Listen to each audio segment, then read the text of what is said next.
کیا آپ اس شخص کے بارے میں جانتے ہیں جو آج سے ہزاروں سال پہلے پیدا ہوا لیکن آج بھی ہمارے درمیان زندہ ہے؟ یہ شخص مختلف موقعوں پر ہمارے سامنے آتا ہے اور ہمیں راہ دکھاتا ہے۔ یہ ویڈیو دنیا کے سب سے پر اسرار شخص کے متعلق ہے جن کے بارے میں ہر دور کے لوگ ہمیشہ تلاش میں رہے، جن کا نام خضر علیہ السلام ہے۔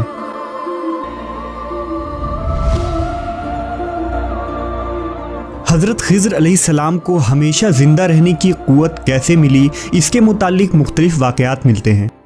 ابن عساکر نے تاریخ دمشق میں لکھا ہے کہ جب حضرت آدم علیہ السلام کی وفات کا وقت آیا تو آپ نے اپنے تمام لڑکوں کو جمع کر کے فرمایا، اے میرے بیٹوں، بے شک اللہ تعالیٰ زمین والوں پر ایک بڑا عذاب نازل فرمانے والا ہے، تو میری وفات کے بعد میرے جسم کو غار میں رکھ دینا، یہاں تک کہ سکون پا جاؤں تو میرے جسم کو ملک شام میں دفن کر دینا۔ لہذا آپ کی وفات کے بعد حضرت آدم کا جسم مبارک آپ کے بیٹوں کے پاس رہا۔ جب اللہ نے نوح علیہ السلام کو مبعوث فرمایا تو انہوں نے حضرت آدم کے جسم کو اپنے پاس رکھا۔ جس وقت اللہ نے زمین پر طوفان بھیجا اور پوری زمین ایک زمانہ تک ڈوبی رہی، پھر طوفان ختم ہونے کے بعد حضرت نوح بابل شہر میں آ کر ٹھہرے اور اپنے تینوں بیٹوں شام، حام اور یافس کو وصیت کی کہ آدم علیہ السلام کے جسم مبارک کو اس غار سے لا کر شام میں دفن کر دو جہاں انہوں نے وصیت کی تھی۔ تو ان لڑکوں نے کہا، زمین وحشت ناک ہے، نہ کوئی اس زمین سے مانوس ہے اور نہ وہاں کا راستہ جانتا ہے۔ حضرت نوح نے کہا، حضرت آدم علیہ السلام نے اس شخص کے لیے جو ان کے جسم کو دفن کرے گا قیامت تک زندہ رہنے کی دعا کی ہے۔ پھر آپ کا جسم مبارک اسی طرح رہا یہاں تک کہ حضرت آدم کے ایک سلبی اولاد جن کا نام خضر تھا، انہوں نے آپ کے جسم مبارک کو دفن کیا۔ اللہ نے حضرت آدم کی دعا قبول فرمائی تو حضرت خضر علیہ السلام جب تک اللہ چاہے گا زندہ رہیں گے۔ حضرت خضر کی کنیت ابو العباس اور نام بلیہ تھا، ان کے والد کا نام ملکان تھا۔ حضرت خضر علیہ السلام کی یہ خصوصیت تھی کہ آپ جس جگہ بھی بیٹھتے تھے وہاں آپ کی برکت سے ہری ہری گھاس اگ جایا کرتی تھی، اس لیے لوگ آپ کو خضر کہتے تھے، جس کے معنی سبز چیز ہوتی ہے۔ ایک روایت کے مطابق آپ حضرت ذوالقرنین کے خالہ زاد بھائی تھے۔ حضرت ذوالقرنین اللہ کے ایک نیک بادشاہ تھے جنہیں اللہ نے زمین کے بڑے حصے پر حکومت عطا فرمائی تھی۔ حضرت خضر حضرت ذوالقرنین کے وزیر تھے۔ کتابوں میں حضرت خضر علیہ السلام کی لمبی عمر اور موت نہ آنے کی وجہ یہ بھی لکھی گئی ہے کہ آپ نے آب حیات نامی ایک چشمے کا پانی پیا تھا۔ آب حیات کے بارے میں یہ بیان کی جاتی ہے کہ جو اسے پیے گا یا اس میں غسل کرے گا اسے کبھی موت نہ آئے گی۔ توریت کے باب یوحنا میں آب حیات کا ذکر یوں ملتا ہے، پھر اس نے مجھے بلور کی طرح چمکتا ہوا آب حیات کا ایک دریا دکھایا جو خدا کے تخت سے نکل کر اس شہر کے درمیان میں بہتا تھا اور دریا کے پار زندگی کا درخت تھا۔ آب حیات کا ذکر قدیم داستانوں اور کتابوں میں بھی ملتا ہے۔ ان داستانوں میں 3 شخص کا ذکر کیا گیا ہے جو آب حیات تک پہنچ گئے تھے۔ ان میں ایک حضرت الیاس علیہ السلام، دوسرے حضرت ذوالقرنین اور تیسرے حضرت خضر علیہ السلام ہیں، جن میں صرف حضرت خضر اور حضرت الیاس کو ہی وہ پانی نصیب ہوا۔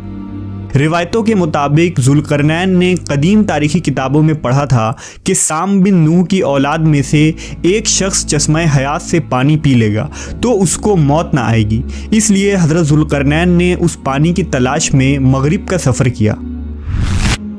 ذوالقرنین کے علم میں یہ بات آئی کہ آب حیات اندھیرے راستوں میں موجود ہے اور وہاں 360 چشمے ہیں، لہٰذا ذوالقرنین نے اپنے لشکر سے 360 لوگوں کو چنا اور ہر ایک کو ایک ایک مچھلی دے کر حضرت خضر کی سربراہی میں روانہ کیا۔ تمام لوگوں کو یہ ہدایت دی گئی کہ ہر فرد اپنی مچھلی کے ساتھ چشمے میں اتر جائے اور واپس آ کر اپنی اپنی مچھلی ظاہر کرے۔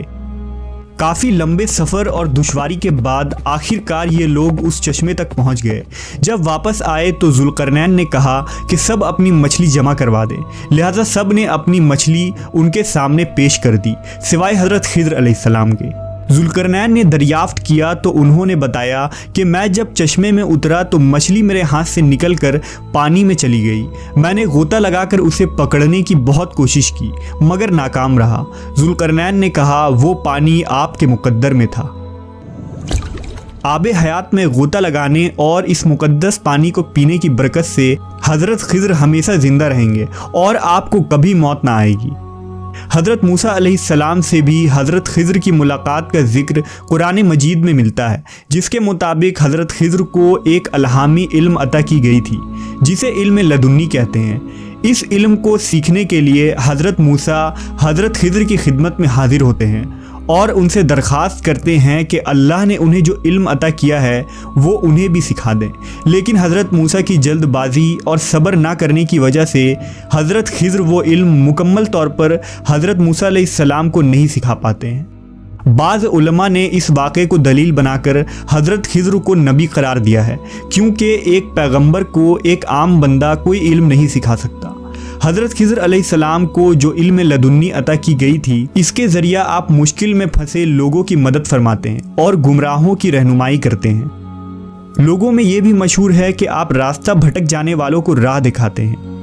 اگر کوئی اللہ کا نیک بندہ مشکل کا شکار ہو کر راستہ بھٹک جاتا ہے تو حضرت خضر علیہ السلام اس کی مدد کرنے عین وقت پر پہنچتے ہیں۔ روایتوں کے مطابق حضرت الیاس علیہ السلام کی ذمہ داری سمندر میں لوگوں کی رہنمائی کرنا ہے اور حضرت خضر زمین پر لوگوں کی رہنمائی کرتے ہیں۔ بعض روایتوں کے مطابق خضر علیہ السلام نے حضرت محمد صلی اللہ علیہ وسلم کے ہاتھوں پر بھی بیعت کی ہے اور مدینہ میں آپ صلی اللہ علیہ وسلم سے ملاقات کے لیے بھی آیا کرتے تھے۔ اس کے علاوہ عمر بن عبدالعزیز سے بھی حضرت خضر کی ملاقات ثابت ہے۔